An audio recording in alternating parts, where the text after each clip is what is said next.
अनिल भाई, एक चीज तो ये है कि कल की मीटिंग का मैं एक और चीज इसलिए बता रहा हूँ कि बहुत छोटी छोटी चीजें थी।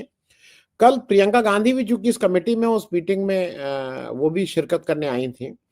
लेकिन अब इस देश में बीजेपी को अच्छा लगे या ना लगे, परिवारवाद बोले कुछ बोले, जब प्रियंका गांधी मीटिंग से बाहर निकली तो उसको कहते हैं सारी महफिल वही लूट ले गए। सारा मीडिया वाले उन्हीं को मतलब दौड़ा के उनसे बाइट लेना चाह रहे थे, और उनको फेवरेट वही था कि प्रवेश वर्मा ने जो आपके गाल जैसा कहा था, उसको बहुत सहज भाव से प्रियंका गांधी ने कहा कि उस सबका कोई मतलब नहीं है, यहाँ के काम की बात करने के अलावा किसका गाल किसका वो। और उन्होंने उसको, जिसको कहते हैं ना, उस क्वेश्चन को बिल्कुल डिफ्लेक्ट कर दिया और उसको नॉन क्वेश्चन बना दिया।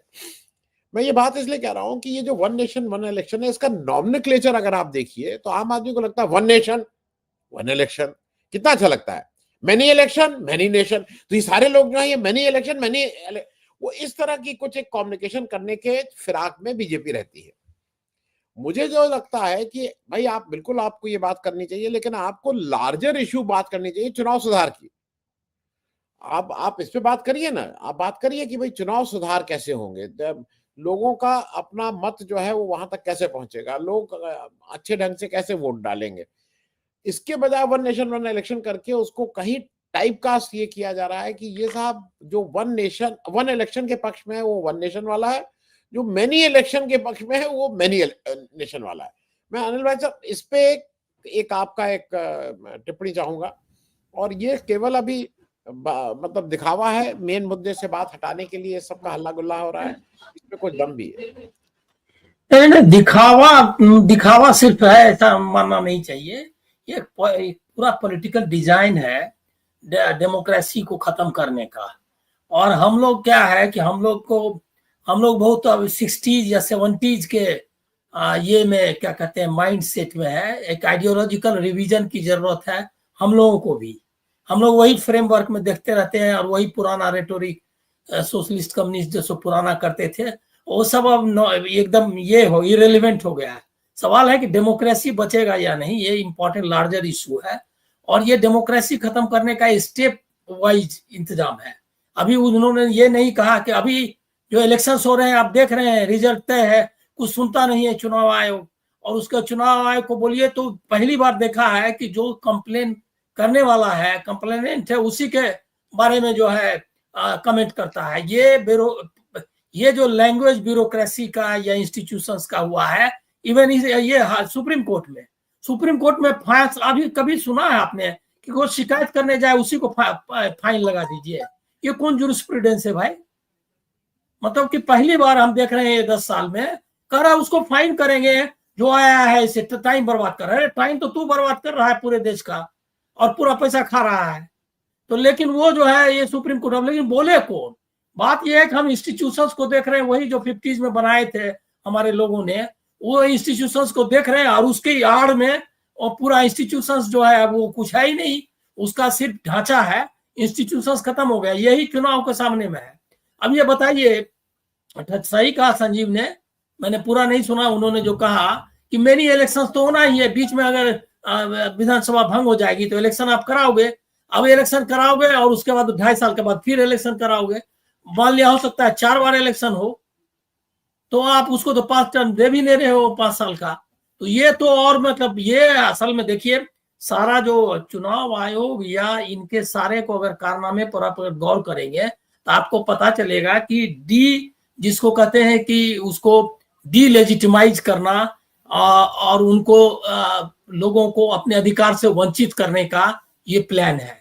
इसमें दोनों को लिए राज्य असल में वोटर्स के लिए है कि वोटर्स की को जो ताकत है कि हमको जब मन होगा। इसके लिए आपको याद होगा 74 में मूवमेंट चला था, उसमें ये कहा, ये एक वन ऑफ द डिमांड्स था 74 मूवमेंट का कि लोग प्रतिनिधियों की वापसी करेंगे। चुनाव में सुधार की बात यहां तक ये कह रहा है कि हम प्राइवेसी के लिए, अभी चुनाव राजीव कुमार बोल रहा था, मोस्ट मतलब कि समझिए कि रेचेड और करप्ट जो है इलेक्शन कमिश्नर हुआ पूरे इंडिया में, वो है वो राजीव कुमार। और वो जो है वो बोल रहा है कि हम जो है अब ये करेंगे प्राइवेसी के लिए, उसके अंदर में जो हो रहा है नहीं बताएंगे। अरे अंदर में तू बैठ करके कर रहा है, इसको पब्लिक को बताना है। प्राइवेसी तुम्हारा है कि ये ट्रांसपेरेंट बनाना है उसको। कह रहा है कि प्राइवेसी के लिए जरूरी है कि जो बूथ के अंदर क्या है ये उसको हम नहीं रिवील करेंगे। अरे पूरा तुम्हारा ऑफिसर सब बैठा हुआ, वो कुछ भी कर रहा है, उसको बताना है, लोगों के सामने करना है। वो कह रहा है कि ये वोटर्स की प्राइवेसी इसमें कहा जा रही है। वोटर्स तो देने गया है, उसके साथ जो ज्यादती हो रही है उसके बारे में बताना है। ये वही हुआ कि कस्टोडियल डेथ के बारे में जैसे कहता है कि वो कस्टोडियल डेथ के बारे में हम नहीं बताएंगे। ये वही है, वोटर्स को आप उसके अधिकार से वहां अंदर में उसको डिफ्रेंचाइज कर रहे हैं। तो ये जो है आप समझ लीजिए कि उसी दिशा में है कि वोटर्स का राइट्स जो है कि जो हमने चुन के दिया है उसको वापस लाना है, ये अल्टीमेट राइट है। ये अल्टीमेट राइट से वंचित करने के प्लान में ये भी प्लान है वन इलेक्शन। आपको हम जब होगा हम एक बार ही इलेक्शन कराएंगे। अरे तुम कौन होता है इलेक्शन कराने वाला भाई? पब्लिक डिसाइड करेगी कि इलेक्शन करना है कब। जब 5 दिन के अंदर लगे कि नीतीश कुमार या लालू यादव या मोदी करप्ट है तो उनको 5 दिन के अंदर बुला लेने का हमको हक है। ये बेसिक राइट ये जेपी ने कहा था, और जेपी ने इसके लिए बकायदा समितियां बनाई थी। अब बकायदा इसके लिए कितना मूवमेंट हुआ, सीएफडी से लेकर के पीयूसीएल सब लोगों ने इसके लिए ऑर्गेनाइजेशंस बनाए गए थे। कितने ज्ञापन दिए होंगे हमको लग रहा है सिद्धराज ढड्ढा और ठाकुरदास बंग के बाद में, जेपी के मरने के बाद भी, कि भाई हम प्रतिनिधि वापसी का अधिकार चाहते हैं। दूसरा है ये कि जो उसके तहत हुआ था कि कोई बेईमान आदमी नहीं आना है, कोई ये क्या कहते हैं करप्ट के अलावा क्रिमिनल नहीं आना है। ये सब जो है मतलब कि जो प्रतिनिधि है वो स्वच्छ आना चाहिए। तुम अगर नहीं कर पाओगे स्वच्छ तो इसके लिए आपको याद होगा कि ये में 80s में चुनाव सुधार के लिए जो सर्वोदय के लोगों का या गांधीयन लोगों का आंदोलन था, सोशलिस्ट भी शामिल थे उसमें। उस आंदोलन में ये था कि लोग तय करेंगे, लोक प्रतिनिधि, ये मतलब हम लोग खुद ही उम्मीदवार ये चुनेंगे और वो उम्मीदवार को खड़े करेंगे, जन उम्मीदवार। इसके लिए एक बकायदा मूवमेंट चला था। ये मतलब कि ये उम्मीदवार तय करने से लेकर के जीतने तक वो सब हमारा अधिकार होगा। ये अधिकार से वंचित करने के लिए ये कहा जा रहा है कि हम 5 साल में कराएंगे। इसका मतलब उस समय ये भी कहा गया था कि ये जो है चुनाव को के बारे में पूरा कंसेंसस होना चाहिए चारों तरफ, और उसके हिसाब से आप करिए। उसके लिए कमिटीज लोकल लेवल पे बहुत सारा कुछ था, तो सब खत्म हो गया। अब अभी एक बार भी राजीव कुमार बोलता है कि जो पैसा खर्च हो रहा है उसका क्या है। उसके बाद मुझको तो जहां ध्यान आ रहा है कि सेशन ने जो है वो जब 1 महीने के भीतर, अगर इलेक्शन अनाउंस होने के 1 महीने के भीतर जो आपने डिसीजंस लिए हैं उसको भी, मतलब मॉडल कोड ऑफ कंडक्ट के पहले भी जो अगर डिसीजन लिया है किसी सरकार ने तो उसको भी रिव्यू करने के लिए वो कहता था कि भाई इसका असर होने वाला है इस पे, क्या कहते हैं, चुनाव पे। तो चुनाव क्या है, हर इंस्टीट्यूशन को कब्जा कर लिया है।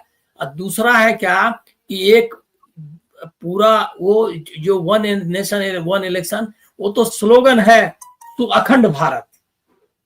मुस्लिम लीग के साथ हिंदू महासभा ने सरकार बनाई, 3 सरकार, और तीनों सरकार पाकिस्तान में गए। ये भी आप जान लीजिए, जो हिस्ट्री ने बच्चों को पढ़ाया करिए क्या है। हम लोग भी ऐसे ही बात करते हैं, नीतीश कुमार क्या बोला, लालू प्रसाद क्या बोला, अरे क्या बोला, कुछ नहीं बोलेगा, वो जो बोलेगा वो मालूम है। लेकिन उनको इतिहास वगैरह का ज्ञान दीजिए कि ये लोग जैसे वन नेशन बोल रहे हैं वैसे अखंड भारत बोलते थे। और उसके बाद जब अंग्रेजों से लड़ने का मामला था तो सावरकर और जिन्ना ने मिल करके 3 सरकारें बनाई थी। और 3 सरकार कौन, वो भी बताइए। वो 3 सरकार थी एक सरहद में, मतलब पेशावर, वो जो नॉर्थ वेस्टर्न फ्रंटियर प्रोविंस, पश्चिमोत्तर प्रांत, सरहदी प्रांत, वहां बनाई थी। दूसरी सरकार बनाई थी सिंध में, और तीसरी सरकार पश्चिम बंगाल में। तीनों स्टेट पाकिस्तान में गए। तो इसका मतलब पाकिस्तान कौन बनवाया? सावरकर और जिन्ना मिल करके बनवाया। अब उसके बाद ये लोग कहता है कि नेहरू ने बनवाया, फला ने बनवाया। अरे ये तीनों, कांग्रेस ने कभी नहीं, मुस्लिम लीग के साथ कोई सरकार नहीं बनाई। यही तो डिबेट है कि 1937 में नेहरू ने मना कर दिया, बोला अगर तुमको हमारे साथ आना है तो रिजाइन करके आओ। यही शर्त थी नेहरू की कि मुस्लिम लीग से छोड़ के आप आइए। और सुभाष चंद्र बोस ने अपने सदारत में कहा कि कोई भी कम्युनल पार्टी में अगर है शामिल, पहले मुस्लिम लीग का भी आदमी मेंबर होता था, कांग्रेस का, हिंदू महासभा का भी, उसको उन्होंने सुभाष चंद्र बोस ने मना कर दिया कि कोई अब कम्युनल पार्टी का मेंबर होगा तो वो नहीं आएगा इसमें, कांग्रेस में, बाकी कोई पार्टी चलेगी उसमें। इसीलिए कांग्रेस सोशलिस्ट पार्टी के मेंबर कांग्रेस। बताइए लोगों को इतिहास कि लोग कितना बेईमान और देश को तोड़ने वाला है। ये बोलता है अखंड भारत एक राष्ट्र, लेकिन देश को तोड़ने के लिए बैठा हुआ है। ये सब जानकारी नहीं दीजिएगा। यही कि ये जेपीसी बैठी है, जेपीसी उसके तो उसमें 15 में से 8 मेंबर उसके रहेंगे, उसके कौन सी जेपीसी करेगी। और उसमें भी जो जेपीसी का मेंबर होगा तेलंगाना का, और इसका जो ये पार्टी जो केसीआर और ये सब करप्ट, ये लोग क्या करने वाला है, ये सब जाएगा उसके साथ। तो जेपीसी वगैरह से क्या होना है भाई, ये सब उनको बताइए क्यों कर रहा है। ये कर रहा है इसीलिए कि राज्यों का अधिकार खत्म, मतलब हम चुनाव कराएंगे जब हमको होगा, और उसमें भी बहुत सारा फंडा है कि मान लिया कि 6 महीने के अंदर चुनाव, जो नियम है कि अगर विधानसभा भंग हो गए, अगर उसको कंटिन्यू कराना है तो संसद से पारित कराना पड़ता है, एक्सटेंशन राष्ट्रपति शासन का, वो सारे प्रोसीडियर खत्म हो जाएंगे। एक तो ये है कि राज्यों का अधिकार पर कुठाराघात, और दूसरा है क्या कि लोगों का जो जनता का अधिकार है लोगों को चुनने का, जिसके बारे में लगातार अब देखिए, अब ये है क्या कि हम लोग भी इतिहास बताते नहीं है, पोस्ट इंडिपेंडेंस का भी इतिहास है। ये कांग्रेस ने ही के समय में डिबेट हुआ कि कॉर्पोरेट मनी के साथ क्या चुनाव में जो पैसा दे रहा है उसको रेगुलेट किया कि आप इतना परसेंट से ज्यादा नहीं दे सकते, और इतना परसेंट अगर देना है तो उसको आपको डिस्क्लोज करना पड़ेगा। ये सारे सब नियम खत्म कर दिया है इलेक्टोरल बॉन्ड में। हम लोग क्या है, हमको तो लग रहा है कि आधातर लोग हमारे में भी पढ़े लिखे कम ही है, और सब जाहिल लोग हैं, और वो सब ड्रॉप आउट्स हैं इसके। अभी आप देख लीजिए, पत्रकारिता के ड्रॉप आउट सब मिलके चला रहा है यूट्यूब चैनल। हमको तो इतनी कोफ्त होती है, तो मैं तो दिन में 10 बार आता है, यहाँ बैठिए, मना कर देते हैं कि हम नहीं बैठते हैं। अब हमको बोर हो गया हूं मैं, इसीलिए बोर हो गया हूं कि ये जो है ये कितना दिन तक ये झूठ फूस का भास करते रहेंगे। कोई आपको लोगों को एजुकेट भी नहीं करना है, खाली चलाना है, वो गोदी मीडिया के तरह ही चलाते रहना है। तो यूजलेस इसमें अपना टाइम हम क्यों खराब करें, अपना कम से कम आराम तो करेंगे। हमको डॉक्टर भी बोला है कि आप आराम करिए। तो ये जो है आप बताइए लोगों को कि है क्या, ये असलियत क्या है। असलियत ये है कि लोगों को उनका जो मताधिकार की ताकत है उसको खत्म करना, उसके बाद जो स्टेट का ये है ये जो जिसको फेडरलिज्म कहते हैं उसको खत्म करना, उसको सेंट्रलाइज करना। अभी डिबेट कर रहा है, बताइए कि ये पूरा कॉर्पोरेट मनी खर्च हुआ, यहाँ क्या कहते हैं, लोगों ने बताया, मैं तो महाराष्ट्र में अभी हूँ पुणे में, लोगों ने बताया कि 50-50 करोड़ रुपया जो है बांटे हैं चुनाव के, 100 करोड़ रुपया असेंबली इलेक्शन में खर्चा हुआ। अब ये पैसा कौन दे रहा है और कहां से आ रहा है, और वो पैसा क्या फोकट में दे रहा है, पूरा देश का रिसोर्सेस ले जा रहा है। अभी आपको क्या, अच्छा कोई चर्चा क्या, चुनाव पर क्या चर्चा करेंगे हम, चर्चा अभी देखिए कि जो पॉलिटिकल पार्टीज है उसकी भी देख लीजिए, इन लोगों को भी उनकी भी आलोचना हमको करनी चाहिए। शरद पवार लोगों ने वहां खुद लोगों ने कहा कि हमने वोट नहीं दिया, इसको इतना वोट कैसे आया। अब वो क्या कह रहा जानते हैं, उसमें पेंडिंग है वो, राजीव कुमार जी कल बोला कि टोटलाइजर एक रहेगा जिसमें पता ही नहीं चलेगा कि कौन बूथ का वोट जो है किसको गया। कहा कि वो अभी पेंडिंग है, टोटलाइजर होगा, मतलब कि सबका वोट मिला दिया जाएगा, और वो वोट मतलब इसमें वोट मिला क्या जाएगा, सबको बांट लिया जाएगा, और उस वोट को जो है हम करेंगे ऐसा कि उसके बाद पता ही नहीं रहेगा कि कौन आदमी किसको वोट दिया है। अब बताइए तो क्लेम क्या करेगा, उसको पता होना चाहिए कि हमारा वोट किसके पास गया है, और तुमने अगर नहीं उसको डाला है तो हमको ये मालूम है। महाराष्ट्र में ये इलेक्शन कई गांव में हुआ, अभी कई जगह लोगों ने किया, लेकिन उसको दबा दिया शरद पवार की पार्टी ने, उन्हीं का एमएलए का था और जीता हुआ एमएलए, वो भी नहीं कि हम हार गए तो जा रहे हैं, लेकिन शरद पवार ने खुद जो है उस मामले को डाइल्यूट कर दिया है। एनसीपी ने। अब ऐसा मेरा मानना है, क्योंकि 13 लोगों ने बकायदा सारा पैसा वैसा जमा करके किया था, वो सब हवा में हो गया है। उन लोगों ने मुकदमा करने की भी सोची थी, हमको अभी मालूम नहीं है कि क्या है। यहाँ अलग अलग ही डिबेट हो रहा है कि अजीत पवार और चाचा भतीजा एक होंगे कि दो होंगे। अरे एक नहीं 5 हो जाए, 2 5 में से 2 एक हो जाए, यार इससे क्या लेना देना है लोगों को भाई। और ये सब अडानी की सेवा करेंगे। इसीलिए अब मैं तो एकदम फ्रस्ट्रेटेड हूं ये सब डिबेट में। हमको लग रहा है कि यूट्यूब के लिए अब समय आ गया है, आप जैसे लोगों को जिनको पता भी है, कुछ जानकारी है, जिनको नहीं है उनके लिए अपन क्या कर सकते हैं, लेकिन जिनको जानकारी है उनको बताइए कि इलेक्शन का हिस्ट्री क्या है हिंदुस्तान में। और वो जो है कैसे ओवर द ईयर्स एक कॉलोनियल पीरियड में इलेक्शन का मतलब 14% वोट, 14% लोग मताधिकार पाए हुए थे। और संविधान सभा में बहस हुई कि भाई किसको दिया जाए अधिकार, तो किसी ने कहा कि अनएजुकेटेड लोगों को ना दिया जाए। तो इस पर बाबा साहब अम्बेडकर से लेकर के सबने कहा कि नहीं, देना होगा सबको। और इंडिया पहली डेमोक्रेसी है जिसने एक स्ट्रोक में, ये अम्बेडकर ऐसे थोड़े उनको आप कोई मानता है, वो पहला स्ट्रोक में कहा कि औरत हो मर्द, औरत को 1921 में दिया इंग्लैंड ने, और मेरे ख्याल में 65 में दिया अमेरिका ने बहुत सारे काले लोगों और इन लोगों को ठीक से जो मताधिकार का। इंडिया पहला कंट्री है वर्ल्ड में जिसने एक झटके में कहा कि एक आदमी जैसे ही बालिग होगा उस आदमी को हम चुनाव मत देने का अधिकार देंगे। वो पढ़ा हो नहीं पढ़ा हो, उसके पास कुछ नहीं हो, अच्छा उसमें एकदम मतलब उसको मताधिकार होगा। वो इलेक्शन में खड़ा होने के लिए शर्त भी लगाई कि भाई पागल और फलना ये सब होगा, लेकिन इसमें कोई शर्त नहीं है। इसमें 21 साल का है, वो मत देने का अधिकारी है। उसमें उनको तय नहीं करना है कि वो पागल है या डेस्टिट्यूट है, मतलब कि भिखमंगा है। जो भी आदमी का एक पता है वो घर पे उसको वोट देने का अधिकार है। ये है लीगल स्टेटस, एक ये एम्पावरमेंट जिसको कहते हैं कि लोगों को एक रात में डेमोक्रेसी में हिस्सेदार बनाया। इसके पहले बिना संपत्ति वाला नहीं कर सकता था वोट। ये तो इंग्लैंड वगैरह में 1.5 साल तक रहा कि बिना संपत्ति वाले को तो वोट ही नहीं देने देता था, वहां भी औरत को भी वोट नहीं देने देता था।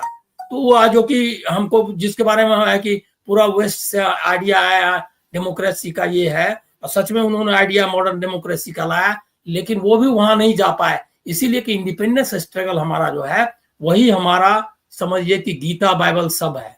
उस इंडिपेंडेंस स्ट्रगल में इतनी चीजें लोगों ने की, त्याग और तपस्या, वो तो समझिए कि हर तरह से, मतलब चाहे वो मॉडर्निटी का मामला हो चाहे स्पिरिचुअलिज्म का मामला हो, उधर वहां से देखिए ना, अरे अरविंदो से लेकर के गांधी तक देखते देखते एक सिविलाइजेशन को, जो सिविलाइजेशन में लोगों को घंटी बांध के चलना पड़ता था रोड पे, जिस सिविलाइजेशन में लोगों को जो है कहता था कि गांव के बाहर रहो, उस सिविलाइजेशन को गांधी जी और इन लोगों ने कहां से कहां ले गए, बाबा साहब अम्बेडकर। और उसका उसमें ये बोल रहा है कि अब आपको आप इलेक्शन आप नहीं करिए, अरे तुम, और उसमें कह रहा पैसा तू खर्चा कर रहा है इतना। अभी कॉस्टलीस्ट इलेक्शन था 2014 का, जितना दिन का हुआ, ये है ऑन रिकॉर्ड। और वो कॉस्टली, उसके बारे में पूछो ना, वो पैसा कौन कर रहा है। तुम जो ये क्या कहते हैं इतना जो खर्च हो रहा है अभी, हर प्रधानमंत्री ने का इलेक्शन रैलीज का खाली खर्चा जोड़ दिया। अब तो जो कोई जोड़ने के लिए तैयार ही नहीं है भाई।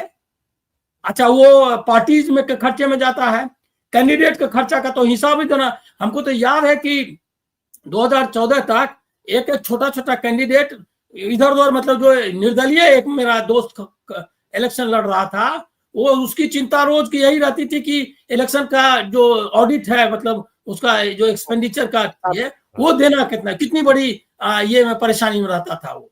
अब हम तो किसी को चिंता करते देखते ही नहीं है कि कोई देना है, अब क्या जमा हो रहा है नहीं जा रहा है हमको मालूम नहीं। तो ये जो है ये है कि दो चीज है, फेडरलिज्म को खत्म करना और जो पीपुल्स पावर है डेमोक्रेसी का उसको कटिल करना। इसमें जेपीसी कुछ नहीं करने वाला है, पीपुल्स मूवमेंट की जरूरत है। और दूसरा है क्या कि आप जैसे लोग उसको एजुकेट करिए कि ये जो 1 नेशन बोल रहा है ये है 15 नेशन बनवा देगा। ये मणिपुर का अलग नेशन, सब नेशन अलग हो जाएगा, क्योंकि ये जो कर रहा है इससे देश के कई टुकड़े होंगे। ये टुकड़े करने की पोजीशन में ही ये भी बात हो रही है। जी, मैं एक छोटी सी चीज इसलिए बता दूं, एक तो मैं पहले भाई मेरे गलती से निकल गया, मैंने प्रवेश वर्मा जी के नाम से कह दिया था कि उन्होंने प्रियंका गांधी के गाल की जैसी सड़क बनाएंगे, वो रमेश विधुड़ी थे। लेकिन दोनों, प्रवेश वर्मा जी भी कितनी अच्छी भाषा बोलते हैं ये भी वो है। तो नहीं, उसमें आप 3-4 और नाम जोड़ सकते हैं। एक दो बार आप लोग लिस्ट भी जारी किया कीजिए कि जिनकी भाषा जो है एकदम आधुनिक भाषा है, और जो कि जिन्होंने भाषा को ऊंचाई के स्तर पर ले गए, अनुराग ठाकुर से शुरू करके सबका नाम लीजिए, और मोदी जी का नाम उसमें नंबर 1 रखिए।